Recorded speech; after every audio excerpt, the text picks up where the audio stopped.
తాజాగా ఈ పిఠాపురం ఇష్యూ నేపథ్యంలోనే ఎమ్మెల్సీ నాగబాబు పిఠాపురం సందర్శించారు. ఈ సందర్భంగా చాలా మంది జన సైనికులు కావచ్చు, అక్కడ ఉన్నటువంటి కొంతమంది అభిమానులు కావచ్చు, ఆయన ఈ కాపు కార్పొరేషన్ కళ్యాణ మండపం గురించి అడిగారు. కాపు కార్పొరేషన్ గురించి, తర్వాత కాపు కళ్యాణ మండపం గురించి అడిగితే ఆయన కాస్త విసుగు చెంది ఒక్కరు కూడా పవన్ కళ్యాణ్ ఆరోగ్యం గురించి వాకప్ చేయట్లేదు, అందరూ ఏమో కార్పొరేషన్ల గురించి తర్వాత కళ్యాణ మండపాల గురించి అడుగుతున్నారు ఏంటని చెప్పి విసిగించినటువంటి పరిస్థితి. Yes sir. సార్ ఇక్కడ ఆయన ఆరోగ్యం కుదుట పడుతుంది, 10-15 రోజులు బెడ్ రెస్ట్ అన్నారు. సో ఇక్కడ మనం ఎప్పుడు కూడా ఒక రాజకీయ నాయకుడు హోదాలో ఉన్నప్పుడు ఎవరి నుంచి సానుభూతి ఎక్స్పెక్ట్ చేయకూడదండి. ఎవరి నుంచి సానుభూతి ఎక్స్పెక్ట్ చేయకూడదు. నేను బాధపడ్డానో లేకపోతే నాకు ఆరోగ్యం బాగలేదనో మీరు అందరూ సానుభూతి పడాలని ఎప్పుడు అనుకోకూడదండి. సో అదే మాదిరిగా అక్కడ ప్రజలకు ఏం తెలుసండి, ఆయనకి బాగుండాలని టెంకాయలు కొడుతున్నారు, పూజలు చేస్తున్నారు, హోమాలు చేస్తున్నారు, హోమాలు చేస్తున్నారు. కానీ మీ కుటుంబమే ఆట ఆట 1 ఆట 2లో చక్కగా నిహారిక గారు కూర్చొని చక్కగా ప్రతిరోజు నవ్వుకుంటూ మంచి షో చేస్తూ రేటింగ్ పెంచుకుంటూ డబ్బులు సంపాదించుకుంటారు. కానీ ఈ నియోజకవర్గంలో జనసేనకి పనిచేసిన ప్రతి వీర మహిళ అన్న ఎలా ఉన్నాడు, అన్న కోలుకున్నాడా, అన్న ఐసీలో ఉన్నాడా, అన్న మాట్లాడగలుగుతున్నాడా, అన్న దేని గురించి టెన్షన్ పడుతున్నాడు, మన వల్లేనా, రైట్. లేకపోతే మన సమస్యల గురించి ఆయన ఆలోచిస్తున్నాడా అంటూ ప్రతి ఒక్క వీర మహిళ బాధపడుతుందండి. కానీ వాళ్ళింటి మహిళ మాత్రం ఆట 2లో కూర్చొని చక్కగా పళ్ళికిలిస్తూ మంచి రేటింగ్స్ తెచ్చుకుంటున్నారు. ఈ రోజు మరి నియోజకవర్గానికి వచ్చాక ప్రజలు సమస్యలు అడగకుండా మన ఇంట్లో సమస్యల గురించి అడుగుతారా? వాళ్ళు ఎదుర్కొంటున్న సమస్యల గురించి చెప్తారా? రండి నాగబాబు గారు, మీ ఇంట్లో సమస్యలు ఏంటి ఉంటాయి అని అడుగుతారు ఎవరన్నా? సార్ మాకు ఈ సమస్యలు ఉన్నాయి సార్, కాపు కార్పొరేషన్ లో నిధులు లేవు సార్, అందరూ అడుగుతున్నారు సార్, కాపు నేస్తం ఏది, కాపు కార్పొరేషన్ లో నిధులేది, లేకపోతే కాపు విదేశీ విద్య ఏది, కాపు కార్పొరేషన్ చైర్మన్ ఏడి? అవును.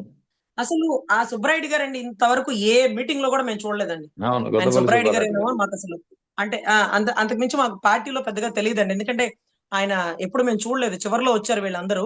సో అవును. వీళ్ళెవరో కూడా మాకు తెలీదండి. తెలిసిన వాళ్ళని మేము ఇప్పుడు ఈ రోజు కూడా మాకు గుంటూరులో, విజయవాడలో అంతకుముందు అంతా బాగున్నప్పుడు కూడా కాపు కార్పొరేషన్ నిధులు ఏమైనా ఉంటాయంటే సుబ్బరాయుడు గారిని అడగండి అంటే మీకు తెలుసా అంటే తెలీదు. అప్పుడు మేము పరిచయం చేసుకోవాలి.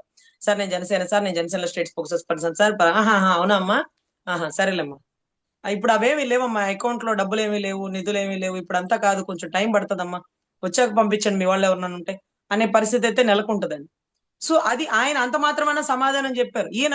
ఆయన ఆరోగ్యం గురించి అడగకుండా మీరు ఈ విషయాలు ఆ విషయాలు అని చెప్తారు ఏంటండి అంటే, అరే అసలు ఆ నియోజకవర్గ ఎమ్మెల్యే 24 గంటలు అందుబాటులో ఉండాలి.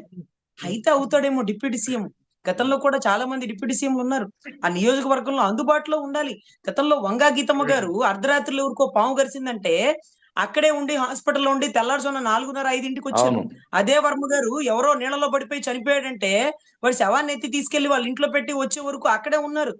ఎమ్మెల్యేలంటే అలానే ఉంటారు. పెండెం దొరబాబు గారిని అడగండి, వీళ్ళు కూడా అలాగే పనిచేస్తారు. కానీ ఇక్కడ అవును. డిప్యూటీ సీఎం హోదా లేకపోతే సినీగ్రాఫ్‌తో ఈయన ఎక్కడికెళ్తే అక్కడ జనాలు వస్తారని చెప్పి ఈయన బయటికి రాలేకపోవచ్చు. కానీ వాళ్ళ ప్రజల సమస్యలను తీర్చలేకపోవచ్చు అని అనకూడదండి. ప్రతి అవును. సమస్యలను తీర్చాల. ఒక ఒక కమిటీ వేయాల. ఆ కమిటీలో కొంతమంది సభ్యులుండాల. ఈ సభ్యులందరూ ఆయన చేసే పని వీళ్ళు చేయగలగాల. వీళ్ళు చేసి ప్రజల్లోకెళ్ళాల. మళ్ళీ ఓట్లడిగినప్పుడు ఏమయ్యా, రైట్. ఎలక్షన్ అప్పుడు వచ్చావు, మా ఏరియాకి ఎప్పుడన్నా వచ్చావా? అసలు మా ఏరియాలో ఎన్ని జిల్లాలు, ఎన్ని మండలాలున్నాయో నీకు తెలుసా?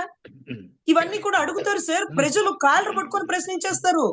అందరికంటే తెలివిగల వాళ్ళు రాజకీయ నాయకులు కాదండి. ఓటేసే ప్రజలు. ఓటేసే రైట్. ప్రజలు రైట్. వాళ్ళు అడిగే ప్రశ్నలకి మనం సమాధానం చెప్పలేమండి. సో చాలా చిత్తశుద్ధిగా పని చేయాల. అర్రె! పవన్ రైట్. కళ్యాణ్ రైట్. గారి ఆరోగ్యం మేము ఆన్‌లైన్‌లో చూస్తున్నాము. ఎట్లా ఉంది ఏంటనేది. సో ఇక్కడ వాళ్ళ సమస్యల గురించి వాళ్ళు చెప్తున్నప్పుడు మీరు విసుక్కోకూడదు. మొన్న కూడా ఎక్కడో మీటింగ్‌కి పవన్ కళ్యాణ్ గారి మీటింగ్‌కి ఒకతను "అన్నా నేను జనసేన అన్నా, నీ కోసం ఎంతో దూరం నడుచుకుంటూ వచ్చినానంటే" "అవునా మేము తమ్ముడు, నేను నడిచొచ్చు. కూడా మీకోసమే కదా ఇంత దూరం వచ్చింది" అనాలి కానీ, "ఏదే నడుచుకుంటూ వచ్చేది నేను నడుచుకుంటూ వచ్చాలే. సోదా విషయం చెప్పు." ఇట్లా విసుక్కోకూడదండి. మనం పబ్లిక్ లైఫ్‌లో యాహ్! ఉన్నాం. మనకి కడుపులో బాధ, కోపం, భావోద్వేగం ఎన్ని ఉన్నా సరే చెరగని చిరునవ్వుతోనే ప్రజల మధ్యలో ఉండాలి. ప్రజల రైట్. రైట్. మధ్యలో ఉండాలి. వాళ్ళకి సమాధానాలు ఓర్పుగా, ఓపికగా చెప్పాలి. వాళ్ళు తిడతారు. ఆ తిట్లన్నీ పడాలా. వాళ్ళు రైట్. విమర్శిస్తారు. ఆ విమర్శలన్నీ ఎదుర్కోవాలా. వారి రైట్. రైట్. సమస్యలని రైట్. తీర్చాల్సిందే. ఇది ప్రజాప్రతినిధి విధులండి.